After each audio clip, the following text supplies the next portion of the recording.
అది బస్సు కాదు, మృత్యు శకటం. 20 మంది ప్రాణాలను తీసింది. అభంశుభం తెలియని ప్రయాణికుల ప్రాణాలు గాల్లో కలిసిపోయాయి.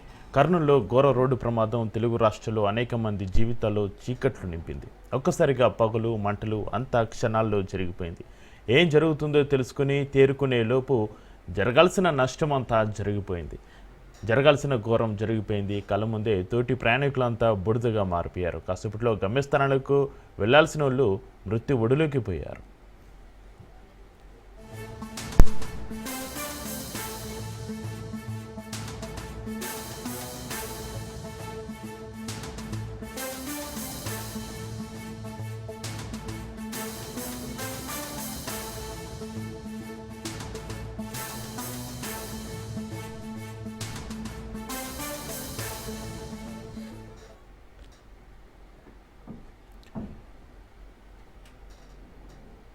బస్సు ప్రమాద ఘటనలో ఒకే కుటుంబానికి చెందిన నెల్లూరు వాసులు మృత్యువాత పడ్డారు. వింజమూరు మండలం గొల్లవారిపాలెంకు చెందిన గోల రమేష్ కుటుంబం సజీవ దహనమైంది.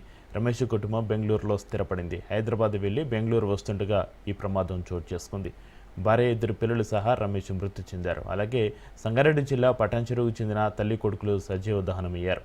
పటాన్చెరువు నుంచి కావేరీ ట్రావెల్స్ బస్సులో బయలుదేరిన వారిలో బెంగళూరుకు చెందిన ఫిల్మన్ బేబీ, ఆమె కుమారుడు కిషోర్ కుమార్ ఉన్నారు. నిద్రలోనే మృత్యు ఒడికి చేరుకున్నారు. కర్నూలు బస్సు ప్రమాద ఘటన దృశ్యాలు ప్రతి ఒక్కరిలో విషాదాన్ని నింపాయి. ఏ ఒక్కరిని కదిలించినా, ఏ ఒక్కరితో మాట్లాడినా ఒక్కొక్కరిది ఒక్కో బాధ, ఒక్కొక్కరిది ఒక్కో దీన కాద.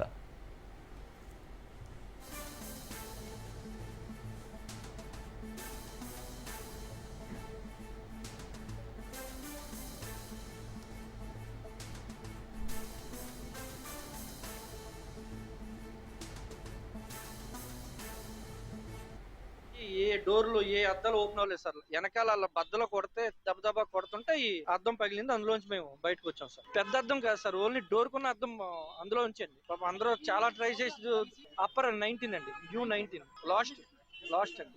నేను దిగలేదు సార్. మెలకు వచ్చేటప్పటికే డోర్ని బద్దలు కొడుతున్నారు. ఆ మబ్బు ఆ మొత్తం అంతా కూడా మసగా పొగతో మసకపోసిపోయింది. ఎవరేం తెలుస్తలేదు సార్. ఏమైంది అనే లోపు నన్ను పైనుంచి కింద ఎవరు ఉన్నారో వాళ్ళు ఎవరు అందులో చెయ్యట్టు లాగుతున్నారు. లోపల నుంచి బయట లాగేశారు. ఆలో పడిపోయి నేను బయట పడిపోయాను. లేచి చూసేటప్పటికి ఆల్రెడీ ఫ్రంట్ అంతా కాలిపోయి ఫైర్ అయిపోయి పేలిపోతుందండి. టప్ టప్ టప్ సౌండ్లతో పేలిపోతుంది.